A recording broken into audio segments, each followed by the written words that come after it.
উচ্চ শিক্ষায় শিক্ষিত করার চেষ্টা করুন। অন্যথায় এই বর্বরদের দলেরা, এই রাজনৈতিক কারবারিরা আপনার ছেলে মেয়েগুলোকে দিয়ে সমাজে যত রকম অনৈতিক কাজ আছে করিয়ে নিয়ে এরা নেতার ছেলে নেতার আসনে বসবে, আর আপনার আমার পরিবারের ছেলে মেয়েগুলোকে জেলের ঘানি টানতে হবে, মারামারি হানাহানি করে ধ্বংস হয়ে যাবে।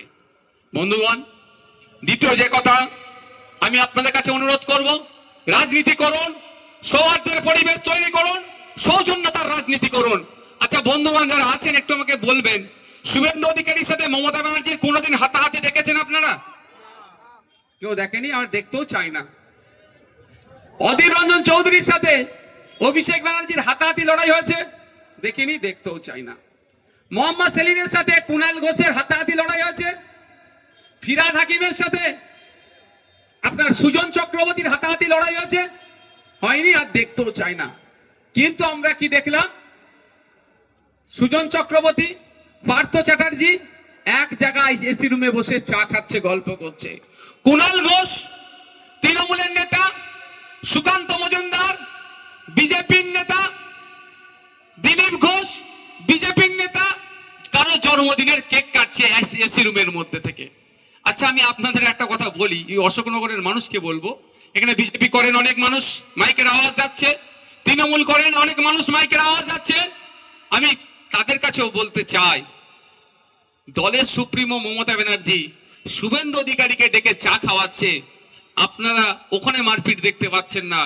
আপনাদের এত চর্বি কি করে হয়ে গেল এই এলাকায় নিজেদের মধ্যে মারপিট করছেন? কাকার ছেলের সাথে মাসির ছেলে, পিসির ছেলে, ফুপুর ছেলে, খালার ছেলে নিজেদের মধ্যে মারপিটে জড়িয়ে পড়ছেন। আমার অনুরোধ, অনেক হয়েছে, শুধু পাবলিককে বোকা বানানো হয়েছে, পাবলিকের মারপিট হয়েছে।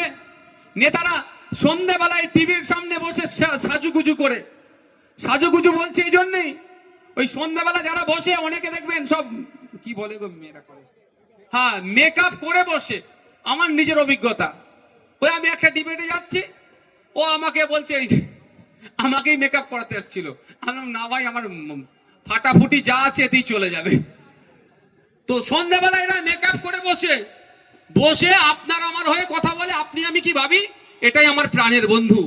কিন্তু ঘোড়ার ডিম যখন ব্রেক হয়ে যায়, তারপরে যখন একটা রিফ্রেশমেন্টের জন্য চা কফি দেয়, ওরা নিজেরাই গল্প করে, তোর এতটা বলা উচিত হয় না, আমাকে বল, তোকে কেমন দিলাম বলতো। ওরা ঠিক আছে, শুধু বোকা বাক্সর সামনে বলে, টিভি বোকা বাক্স, ওর সামনে বসে আপনাকে আমাকে বলে নাকি আপনার আমার জন্য কত লড়াই আমি করছি। কি হবে? লড়াই হবে? ওরা লড়াই করে না, আপনাকে আমাকে লড়িয়ে দেয়। তাই অনুরোধ আমার, ভারতবর্ষের ডেমোক্রেসি, ভারতবর্ষের এটাই মহত্ব, এটাই বিউটি। যার যে দল ভালো লাগবে করবেন, যে যার ভালো লাগবে ঝান্ডা ধরে ঘুরবেন।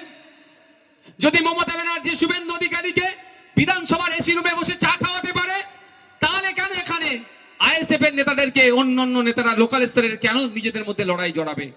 তা আমি অনুরোধ করে যাবো একটা, কে আইএসএফ, কে বিজেপি, কে তৃণমূল, কে সিপিএম, কে কংগ্রেস দেখার দরকার নাই। ওরা যদি এসি রুমে বসে চা খেতে পারে, আমরা অন্তত এসিতে না বসতে পারলেও নন এসিতে বসে একসাথে আমরা চা খাবো। আর আমাদের মধ্যে যার টাকাটা একটু বেশি থাকবে তাকে বলতে হবে, ভাই তুমি বিলটা মেটাও। হবে তো নাকি ভাই? কেন কার জন্য মারপিট করবেন? তৃণমূলের জন্য? যখন তখন আপনাকে পার্টি থেকে বার করতে দেবে, হচ্ছে না? কি করবেন আপনি? যে দাদা দিদির জন্য আপনি মারপিট করবেন?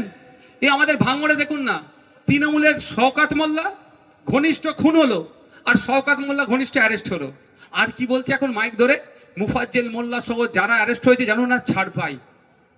বুঝতে পারছেন? আর পাশে দাঁড়াচ্ছে না। আর সঠিক তদন্ত হলে যে বলছে না ছাড় পাই, তা সেও হয়তো জড়িয়ে যেতে পারে। তাহলে বিপদে পড়ে গেছে, আপনার পাশে আর দাঁড়াবে না।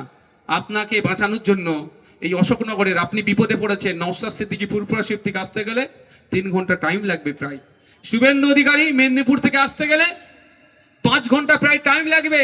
মমতা ব্যানার্জি কালীঘাট থেকে আসতে গেলে, ওরা তো আসবে না, আমি বোঝার জন্য বলছি, অভিষেক ব্যানার্জি কালীঘাট থেকে আসতে গেলে 4-3 ঘন্টা মতো টাইম লাগবে। কিন্তু আপনি বিপদে পড়েছেন, আপনাকে আপনার প্রতিবেশী বাঁচাবে। সে বিজেপি করতে পারে, তৃণমূল করতে পারে, আইএসএফ করতে পারে, সিপিএম করতে পারে। তাই অনুরোধ আমার আপনাদের কাছে, রাজনৈতিক হিংসা বন্ধ করুন। অনেক স্লোগান হয়েছে, আমি একটা নতুন স্লোগান দিতে চাই। এবার নেতায় নেতাই খেলা হবে, জনগণ এবার তালি দেবে। খারাপ হবে নাকি? এতদিন তো জনগণকে লড়িয়ে দিয়েছেন আপনি, এবার একটু নেতারা মারপিট করুক, জনগণ একটু দেখুক গ্যালারিতে বসে। এতদিন নেতারা গ্যালারিতে বসেছিল আর জনগণদের লড়িয়েছিল, এবার জনগণকে বলতে হবে নেতাই নেতাই লড়াই চাই, জনগণ এবার দেখতে চাই। দেখবেন সব মারপিট বন্ধ হয়ে যাবে, আর মারপিট হবে না। তখন কত ভালো ভালো ভাষা বলবে। এই আপনাদের এমএলএর নাম কি? নারায়ণ গোস্বামী। নওশাদ আমার ভাই, ওর সাথে মারপিট করা যাবে না। পার্থ ঘোষ, পার্থ ভৌমিক, অমুক শুভেন্দু অধিকারী আমার দাদা, মারপিট করা যাবে না। নেতা নেতা মারপিট করবে না। মারপিট করছে কারা? যারা চটে বসে আছেন, যাদের দিন গেলে 300 টাকা ইনকাম করতে গেলে জিপ বাড়িয়ে যাচ্ছে, তারা মারপিট করছেন। যাদের ছেলেটা ক্লাস 5-6-এ পড়ে, ইংলিশে তার নাম, বাবার নাম, স্কুলের ঠিকানা লিখতে পারছেন না, সে আবার নেতার হয়ে দাদার হয়ে মারপিট করছে। আর দাদা আপনার ছেলের ভবিষ্যৎ ধ্বংস করে দিচ্ছে। অনুরোধ করছি রাজনৈতিক সৌজন্যতা বজায় রাখবেন, যার যাকে ভালো লাগবে ভোট দেবে, কিন্তু ভোটটাই সব ভাববেন না।